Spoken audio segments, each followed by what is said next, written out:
desde o começo de toda essa situação, uma situação que tem tido desdobramentos diários. As autoridades da área de saúde, as autoridades governamentais, políticas, religiosas, líderes das igrejas, pastores novos, alguns renomados, todos buscando a melhor direção, o melhor comportamento, mas tudo muito inseguro.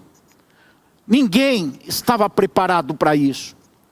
Ninguém sabia que iria acontecer isso alguns meses atrás, antes desta pandemia se espalhar, primeiro na Ásia, depois chegando na Europa, e agora invadindo aqui a América Latina e já dando indícios na África. Ninguém tinha na sua mente a concepção do que haveria de acontecer. Ninguém no campo físico, ninguém no campo humano. Mas certamente Deus, nos seus propósitos, na sua soberania, na sua onisciência, que tem revelado diante de si todo o futuro, e que tem interferência direta nesse futuro, já havia planejado, já havia intentado através disso, trazer algum proveito para a nossa vida, porque tudo que Deus faz, de alguma forma, vai redundar para o bem daqueles que o amam, daqueles que o buscam. Por isso eu já lhe convido a amar o Senhor, já lhe convido a buscar o Senhor. E se você que me assiste, até aqui, ainda não estava tendo uma vida em procura de um relacionamento com Deus, mas agora está começando a ser despertado para as realidades espirituais, aquelas que fazem ou que possuem tanta influência no nosso cotidiano e tanta gente as despreza. Eu quero lhe convidar a buscar o Senhor, a amar o Senhor, porque Ele trabalha em favor daqueles que o amam. E certamente, tudo isso que está acontecendo vai chegar ao seu fim um dia. Ninguém pode precisar também quando, mas ao chegar ao seu fim, bons propósitos estarão estabelecidos sobre a vida daqueles que amam o Senhor. Por isso, meus queridos, eu costumo pensar e tranquilizar o meu coração na certeza de que não devo, não preciso, nem posso me apavorar agora. Não posso estar com o meu interior conturbado. Por que a minha alma vai sofrer, sabendo que eu amo o Senhor e que Ele tem um propósito na minha vida e para a minha vida através de tudo isso? Romanos capítulo 8, versículo 28, diz que todas as coisas, preste atenção nisso, todas as coisas, tudo, essa pandemia faz parte do conjunto dessas coisas. Todas as coisas, por fim, acabam contribuindo para o bem. Para o bem, repita na sua mente essa palavra, para o bem daqueles que amam a Deus. Então qual é a nossa maior necessidade hoje? Se perguntarmos no mundo científico, apontarão um caminho. Se formos buscar no meio político, qual o melhor para nós fazermos hoje? Também vão dar uma direção, sem negar os valores dessas direções. Mas eu devo lhe indicar um caminho mais excelente. Qual é a grande ocupação nossa hoje? É auferir, é medir, é constatar qual é a intensidade e o valor do nosso amor por Deus. Como que você ama o Senhor? A Bíblia nos ensina, nos indica que devemos amá-lo com todo o entendimento, com todo o coração, com todas as nossas forças, com tudo que somos, com todo o nosso ser. Nós devemos amar o Senhor.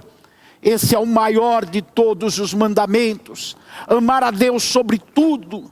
E quando olhamos para Romanos 8, 28, contemplamos lá a mensagem de que tudo contribui para o bem daqueles que amam a Deus, aqueles que estão vivendo de acordo com o seu propósito.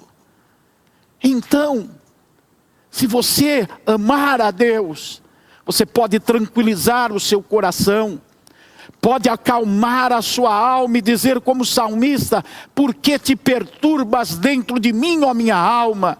Você pode descansar o seu coração, tranquilizar a sua mente e saber que Deus está costurando uma situação boa para a tua vida. Senão Ele não é Deus, senão o que Ele fala não é confiável. Mas Deus é Deus. Eu sou testemunha que Deus é Deus. A minha alma está tranquila, o meu coração está descansado. Eu não temo maus rumores e você não precisa temer más notícias. Coloque os seus olhos no Senhor, firme o seu coração em Deus. Tudo isso vai passar, e aqueles que amam a Deus estarão fortalecidos depois desse momento. A igreja do Senhor, que hoje tem os seus templos com portas fechadas por um motivo justo, não é perseguição religiosa. Nós estamos de portas fechadas para que o povo seja cuidado dentro do processo de isolamento, que é o que precisa ser feito para que possamos ter essa fase não cumprindo o mal que ela poderia cumprir. Mas você use já como primeira lição, como mais importante lição de tudo isso, uma lupa para medir o seu amor a Deus, para auferir o quanto você o ama.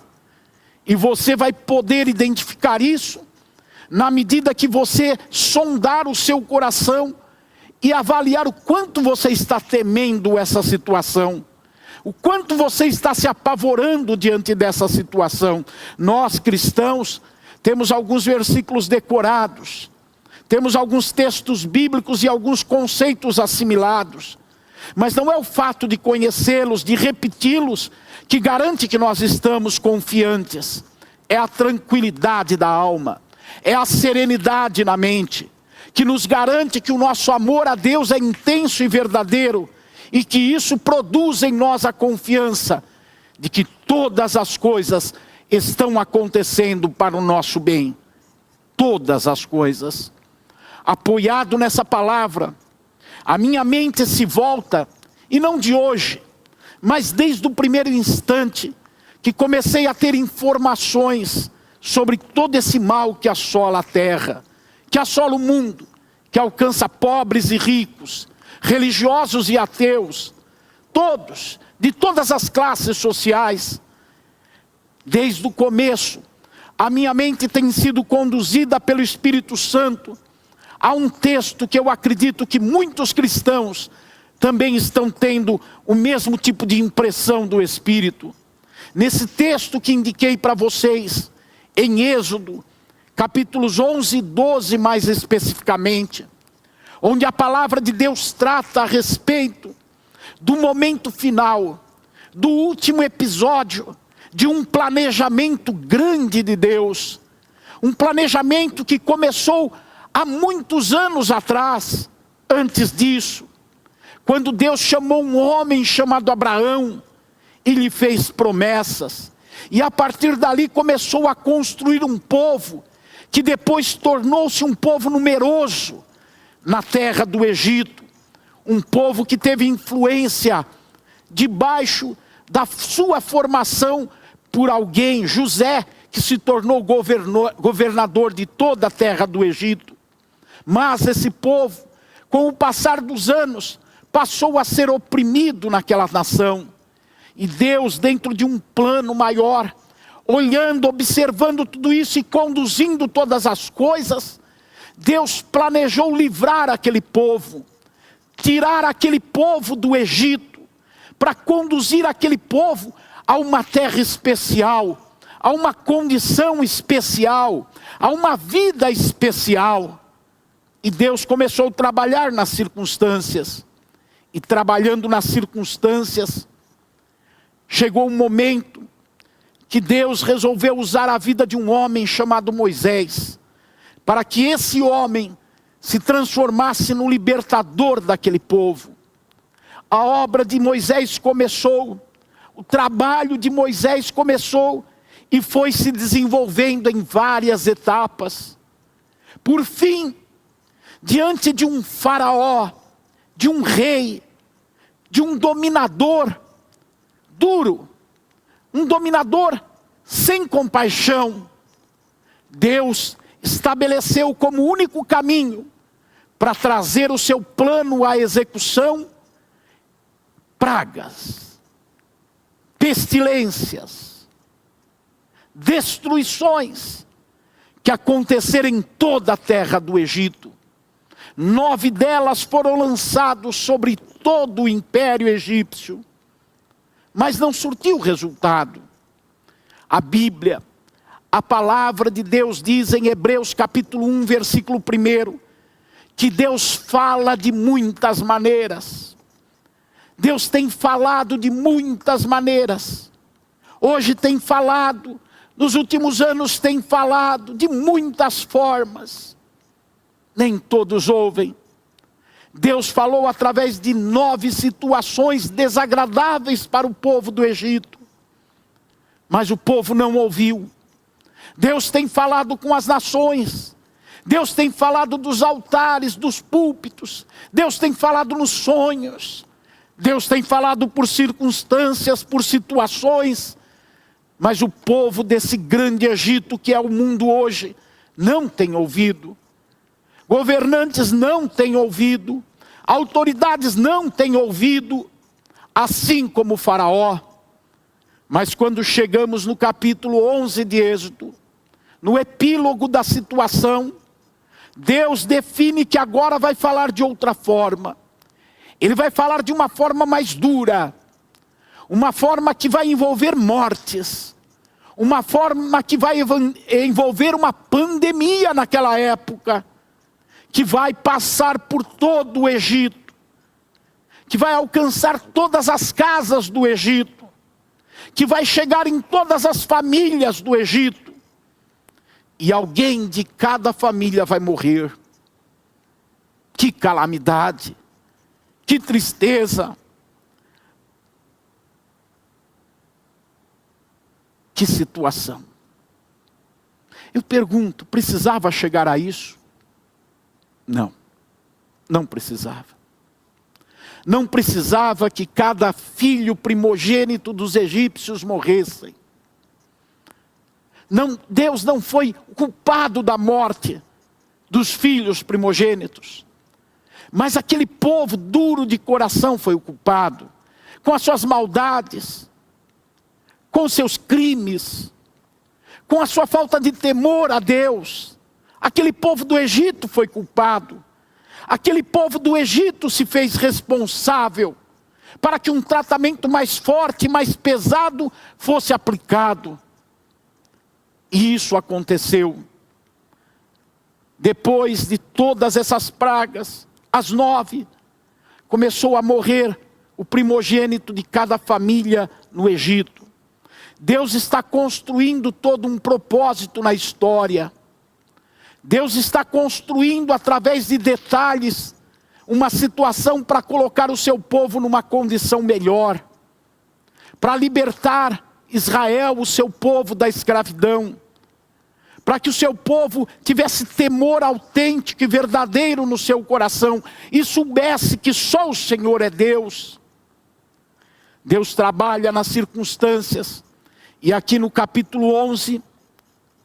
quando o Senhor chama Moisés e diz para ele: eu trarei mais uma praga sobre Faraó e sobre o Egito. E então Faraó vai entender a minha mensagem. Permita a Deus que as nações e os governantes da terra venham a entender a mensagem de Deus.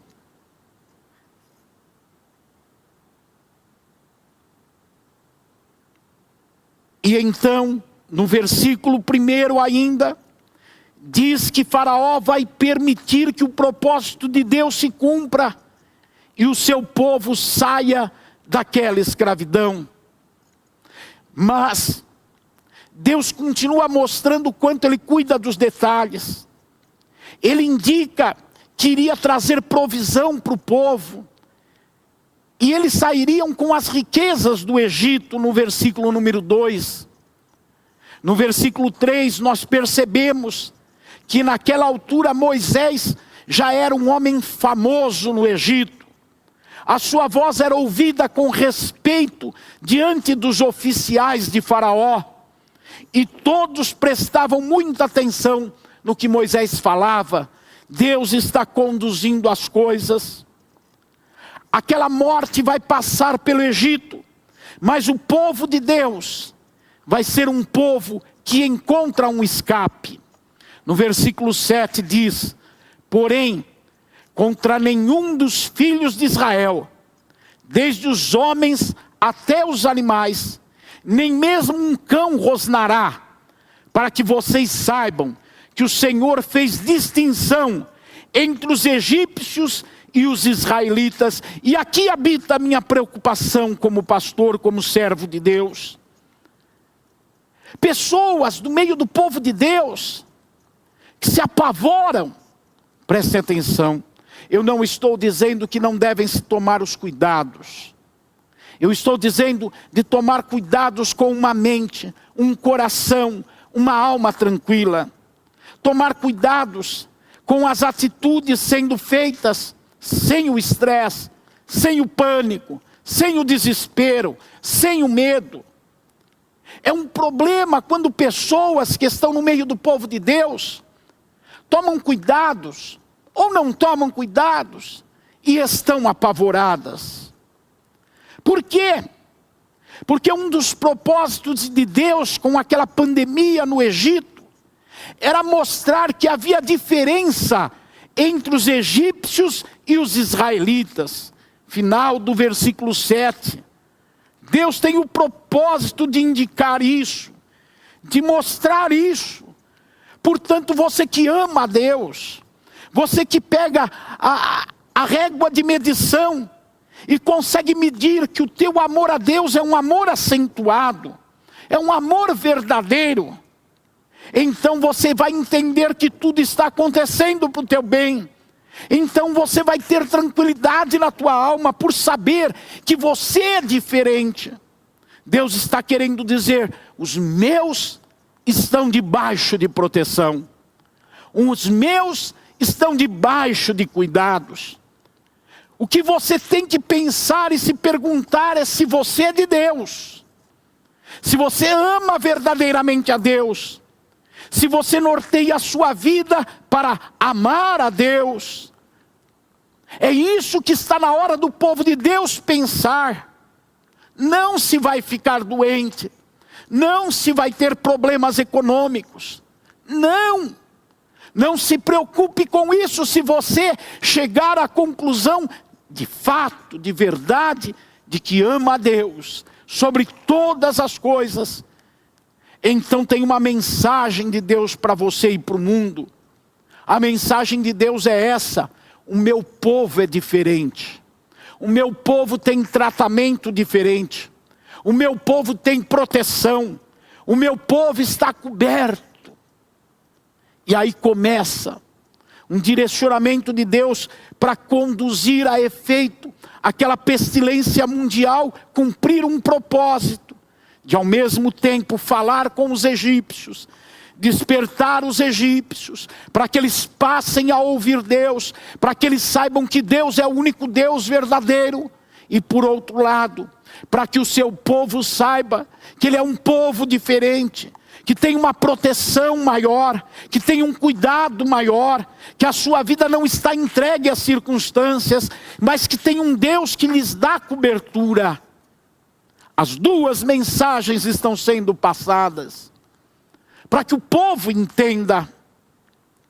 Todavia, naquele interlúdio, naquele momento, entre o início da praga, até o fim dela, e no meio dessa praga, um anjo de morte, à meia-noite de determinado dia, iria visitar todas as casas da cidade.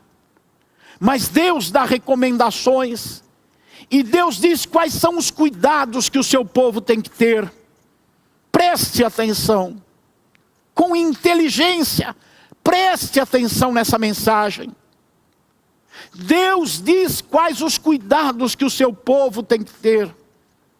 Deus é detalhista nos cuidados, E o capítulo 12 vai mostrando os cuidados que o povo tem que ter. Deus diz: cada família se tranque na sua casa. Cada família separe um pequeno cordeiro. Se a família for muito pequena, se ajuntem duas famílias e fiquem na mesma casa. Deus vai dando detalhes e vai indicando que aquele cordeiro tinha que ser separado no dia 10 do primeiro mês, ficar guardado até o dia 14 do primeiro mês, às 6 horas da tarde. Olha os detalhes do que o povo tem que fazer. Olha os detalhes do que o povo tem que realizar. Às 6 horas da tarde do 14º dia do mês, aquele pequeno cordeiro ou cabrito deveria ser morto. E depois seria necessário que eles pegassem, como que um pincel, um material qualquer, para molhar no sangue daquele cordeiro, passar o sangue nos umbrais superiores da casa, nas batentes laterais da casa. E o povo deveria ficar lá dentro. E enquanto estava lá dentro, deveriam comer aquele cordeiro assado. Olha, é Deus que está dando o norteamento. É Deus que está dando a direção. Preste muita atenção. Deveriam comer aquele cordeiro assado, junto com ervas amargas. Não poderiam ser doces. Deveriam ser ervas amargas, junto com pão sem fermento. Não poderia ser pão fermentado. Detalhes, detalhes, cuidados, o que fazer, como fazer. Deus está norteando o povo e mostrando a conduta que eles têm que ter quando o anjo da morte está passando em todo o Egito. Deus está dizendo: o meu povo é diferente. O meu povo tem que ter uma conduta permeada, marcada por direcionamento que eu dou, por cuidados que eu apresento. O meu povo precisa ter cuidados que eu indico.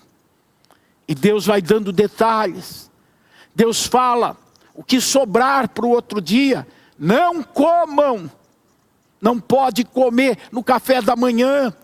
O que sobrar para o outro dia, deve queimar tudo, deve destruir tudo. Mas ainda está fresquinho, mas ainda está bom, ainda está gostoso.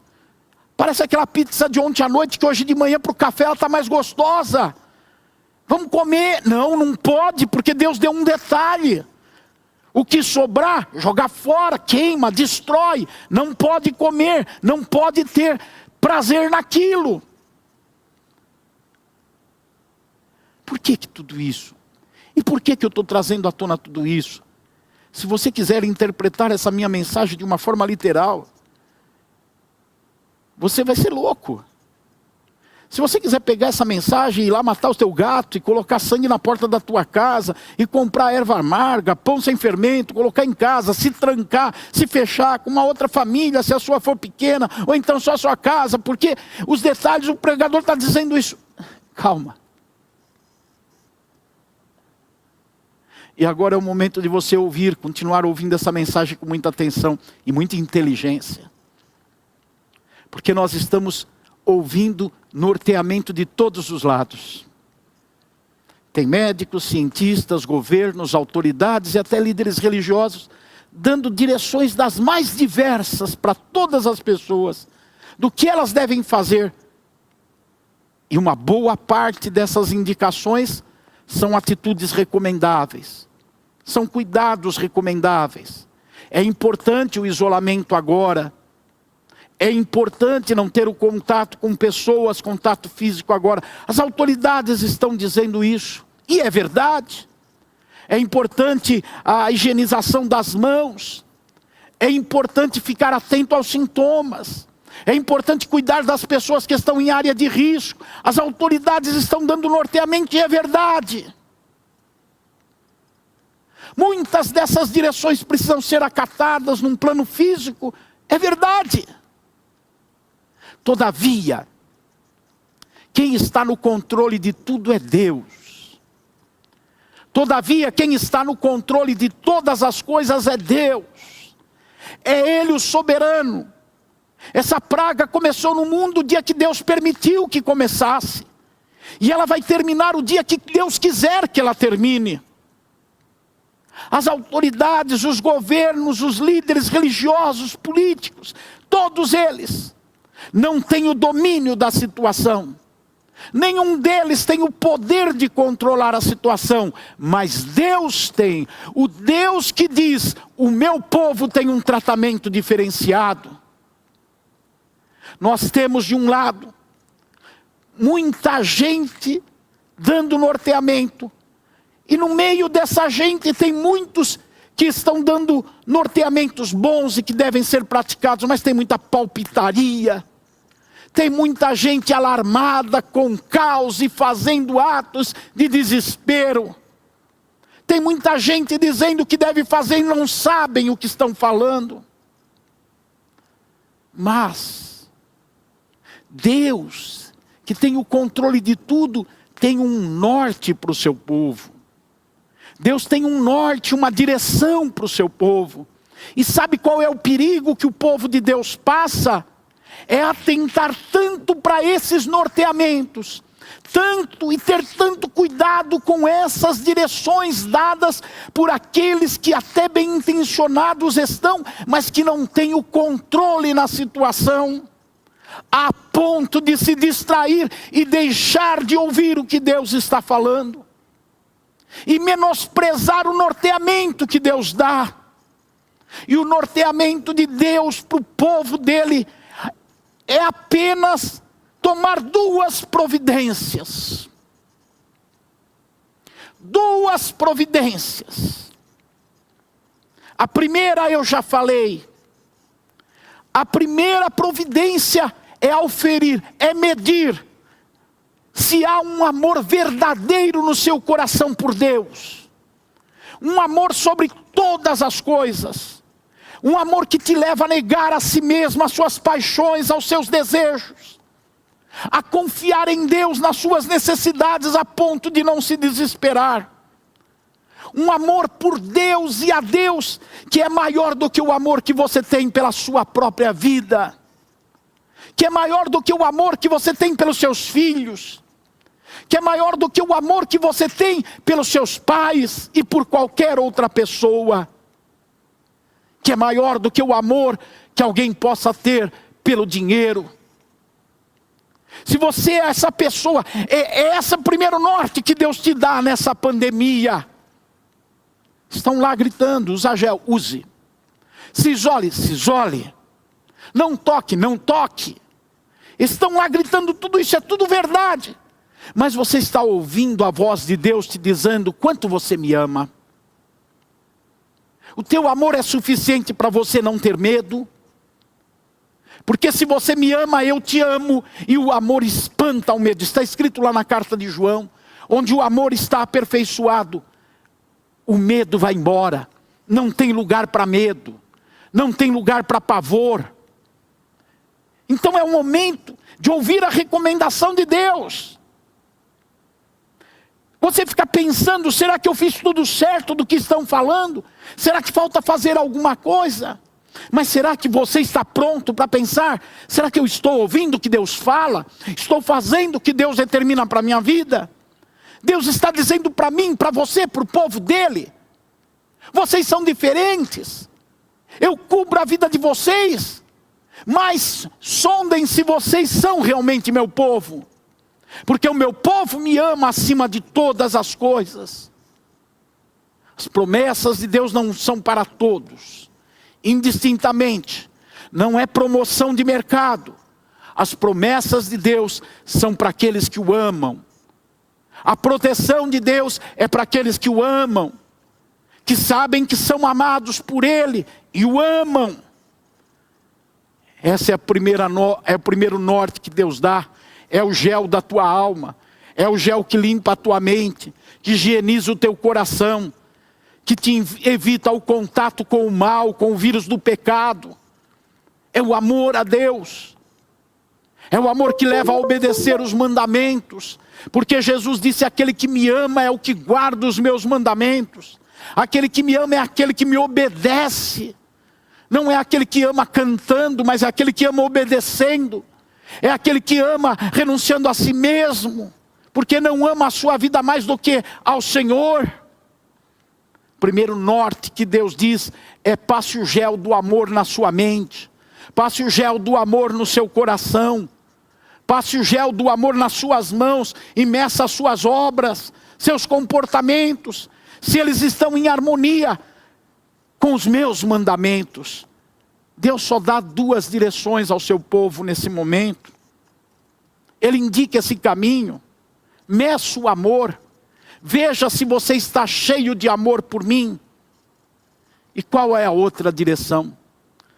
A outra direção vem também da analogia com a história bíblica que nós estamos observando. No capítulo 12, no versículo 13, Deus diz a Moisés, antes, no final do versículo 12, ele está dizendo: executarei juízo sobre todos os deuses do Egito, eu sou o Senhor. E no versículo 13 ele diz: o sangue será um sinal para indicar as casas em que vocês se encontram. O sangue, a marca do sangue, aquele sangue do cabrito, aquele sangue do pequeno cordeiro, vai ser o sinal de que dentro daquela casa tem alguém que me ama, tem alguém que me obedece, tem alguém que me colocou na sua vida como único Deus. Esse será sinal, o sangue. Então qual é o segundo norte? A segunda direção que Deus dá no meio dessa pandemia: vá olhar se tem a marca do sangue de Jesus na sua vida. Vai olhar se você está lavado pelo sangue de Jesus. Nessa hora todos nós, cheios de conceitos da palavra de Deus, impregnados em nossa mente, estamos levantando a mão e dizendo: eu tenho o sangue de Cristo. Será? Quem tem o sangue de Cristo na sua vida foi perdoado dos seus pecados. Quem foi perdoado dos seus pecados abomina o pecado, não tem mais prazer no pecado, não se entrega ao pecado voluntariamente, não cede às tentações da vida. Quem tem a marca do sangue de Jesus na sua vida, além de não ter mais prazer no pecado, sabe que está perdoado e não se sente acusado, tem uma mente purificada, não se sente condenado, sabe que está justificado pelo sangue. E por que eu estou dizendo isso? Porque as autoridades dizem: fique em casa, e fique. Passe o gel nas mãos, e passe. Mas Deus diz: olhe se você tem o sangue do Cordeiro sobre a sua vida. Porque em Israel, o sangue estava na porta da casa. E a casa era a garantia de que a morte não entraria lá. Mas agora, o sangue não está na porta da tua casa. O sangue não está te dando a garantia na porta da tua casa que a morte não vai entrar lá. Não fique confiando que porque você se isolou, embora, eu repito, se isole. Mas não fique confiando que o seu isolamento lhe garante a saúde, lhe garante o livramento da morte. Porque o sangue não está na porta da casa, o sangue está na porta da vida. O sangue está na vida da pessoa. O sangue não protege uma casa, protege uma pessoa. O sangue está derramado sobre cada um individualmente. E numa mesma casa, alguém pode estar coberto com o sangue e outro não estar coberto com o sangue. Pratique as recomendações dadas no campo físico, mas não negligencie as recomendações, as ordens dadas no campo espiritual. Pratique as recomendações do campo físico sem confiar nelas. Pratique as recomendações do campo espiritual confiando naquele que fez a recomendação. Essa é a diferença. É isso que hoje faz diferença entre quem é egípcio e quem é israelita. dentro dessa analogia. O sangue não está na tua casa. Embora você fique ali, o máximo que puder, e as pessoas do grupo de risco devem ficar mais ainda ali. Mas não confie nisso. Não confie nisso. A enfermeira que está me ouvindo não pode confiar no sangue na casa dela. O médico que está me ouvindo, o pessoal que trabalha com saúde, o motorista do ônibus que está trabalhando, o motorista de aplicativo que tem que trabalhar, os donos e funcionários das padarias que estão abertas, dos supermercados, a atendente de casa, não pode confiar no sangue que está na casa dela, que promete para ela livramento se tiver isolamento. Não pode. Eu estou aqui pregando, meus companheiros aqui servindo, 4 deles. Não podemos confiar no sangue da casa. Temos que confiar no sangue da vida. O sangue de Cristo está derramado sobre nós. Essa é a nossa confiança. Nem todos podem se trancar. Nem todos podem ficar no recôndito do lar. Não é por isso que vamos deixar de ter os cuidados. Mas a questão não é fazer o que o mundo científico diz ou não fazer. A questão é fazer sim o que o mundo científico diz, mas não confiar nisso. Jeremias diz que maldito é o homem que confia no homem. Se você acreditar que tomando todos os cuidados está prevenido e a morte jamais vai chegar na sua vida, você é alguém que confia no homem. Faça com que todos os cuidados façam parte da tua vida, sim. Mas não confie nisso. Eleve os seus olhos para os montes, sim. Mas não confie nos montes. Confie no Senhor. Eu caminho para terminar essa mensagem bíblica afirmando para você que você tem que apresentar as suas mãos cheias de gel. É hora de comer pipoca no sofá. É hora de ficar isolado em casa. Repito, nem todos podem. Faça tudo isso. Mas as 2 maiores recomendações, que não podem jamais ser negligenciadas, é certificar-se se você ama a Deus sobre todas as coisas. É certificar-se se você está coberto pelo sangue de Jesus. Quem ama a Deus sobre tudo, vive para Deus, em obediência aos seus mandamentos. Nega a si mesmo. Quem está coberto pelo sangue de Jesus não se entrega ao pecado. Não tem prazer na vida pecaminosa.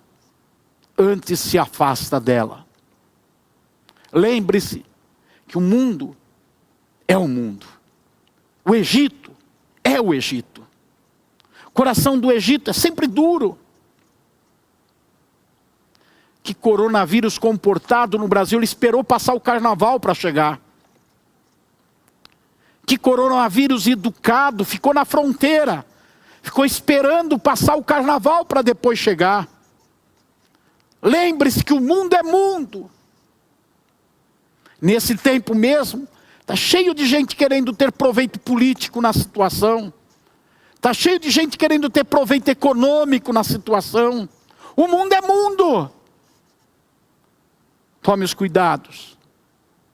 Mas não negligencie o seu amor a Deus. Não negligencie a cobertura do sangue. Por fim, o Senhor diz ao seu povo que o Senhor vai passar para matar os egípcios, capítulo 12, versículo 23 de Êxodo. O Senhor vai passar para matar os egípcios, através daquele anjo da morte, vai passar em todas as casas, mas quando ele ver o sangue, Lá, o sangue na porta. Aqui, o sangue sobre a minha vida, sobre a tua vida. Quando esse anjo da morte passar e ver o sangue, o Senhor não vai permitir que o destruidor lá entrasse na casa dos israelitas. Aqui entrasse na sua vida. A morte não vai chegar na sua vida. Se você ama a Deus sobre todas as coisas, se você está coberto pelo sangue de Jesus, os teus dias já estão determinados pelo Senhor. Cada um deles está contado. Você não vai viver 1 minuto a mais do que Ele planejou, e nem 1 minuto a menos do que Ele idealizou. Os fios de cabelo da sua cabeça estão no computador do céu, e Deus sabe cada um deles. Portanto,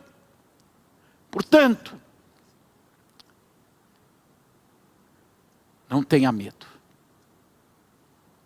Maior é o que está em você, o sangue do Cordeiro de Deus, do que o que está no mundo. As pragas, as pestilências, as epidemias, as pandemias e a ação maligna. Maior é o que está em você, o amor a Deus, o amor de Deus, o sangue do Cordeiro de Deus, que te purifica de todo pecado. Hoje você vai dormir tranquilo. Hoje você vai dormir em paz, se você ama a Deus. Se você mediu o quanto você ama a Deus e disse, realmente eu amo a Deus. Se você mediu qual tamanho e a proporção da cobertura do sangue na tua vida, e você chegou à conclusão, eu estou coberto da cabeça até os pés pelo sangue do Cordeiro de Deus. Você vai dormir tranquilo. E se você está desconfiado se vai conseguir dormir tranquilo, todo o quadro pode mudar agora em fração de segundos. Creia. Creia em Jesus de todo o seu coração. Se arrependa dos seus pecados. Entregue a sua vida a Jesus. Confesse-o como teu Senhor. E se você é um cristão que vai à igreja, carrega a Bíblia, mas ainda assim está desconfiado, preocupado, também para você tudo pode mudar. Tenha humildade de reconhecer que você está assustado. Tenha humildade de reconhecer que você está assustado, porque está dando muito ouvidos ao que diz aqui, e nada de ouvido ou pouco ouvido ao que Deus diz lá. Peça perdão a Deus. E fale para Deus, Senhor, eu vou usar aquele gel, mas o teu gel é melhor. Eu não vou tocar lá, mas tocar em ti é melhor. Eu vou fazer o que tenho que fazer lá, mas a minha confiança não está lá, está no Senhor. Na tua palavra e na tua promessa sobre a minha vida. Porque o Senhor enviou o anjo destruidor sobre a terra para mostrar que a diferença entre quem serve a Deus e quem não serve a Deus. Dá para mudar agora o quadro e eu vou orar para isso. Me ponho em pé diante de Deus.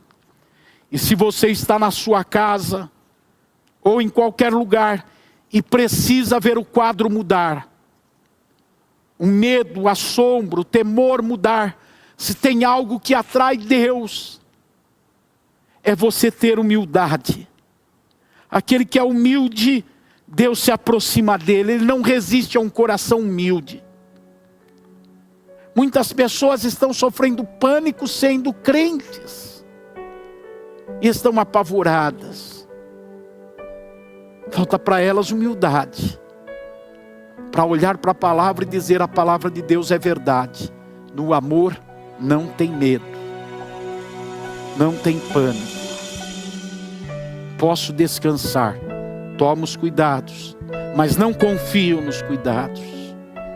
Confio no amor a Deus, confio no sangue de Jesus. Eu vou orar por você, como eu fiquei em pé. Se é o seu caso, se você quer receber Jesus como seu Salvador, ou se você quer se reconciliar com Ele e dizer, eu estava precisando dessa palavra, porque eu estou assustado. Fique em pé também. fique em pé também. Você que está assustado, fique em pé. Você que está com medo, fique em pé. Meu Deus, meu Pai, eu oro ao Senhor neste momento, dando vazão ao objetivo dessa pregação. Eu não preguei para trazer conhecimento às milhares de pessoas que estão ouvindo-a. Eu não preguei para dar informação. Eu me postei aqui no altar da tua casa para trazer as duas recomendações que o Senhor dá para o seu povo numa época de pandemia. Eu vim aqui pregar para dizer para o teu povo e para aquele que ainda não é do teu povo, mas que ouvindo esta palavra está entendendo a tua mensagem. Eu vim aqui para dizer para eles que a melhor prevenção é auferir o tamanho e a intensidade do amor que tem por ti. É conferir se está todo coberto pelo sangue, porque a morte não suporta o sangue, porque o sangue de Jesus não é o sangue da morte, é o sangue da vida, é o sangue da ressurreição, é o sangue inocente, é o sangue que venceu a morte. E agora eu lhe peço que o Senhor confirme no coração daqueles que estão cobertos pelo sangue, que eles tenham a cobertura do sangue de Jesus Cristo.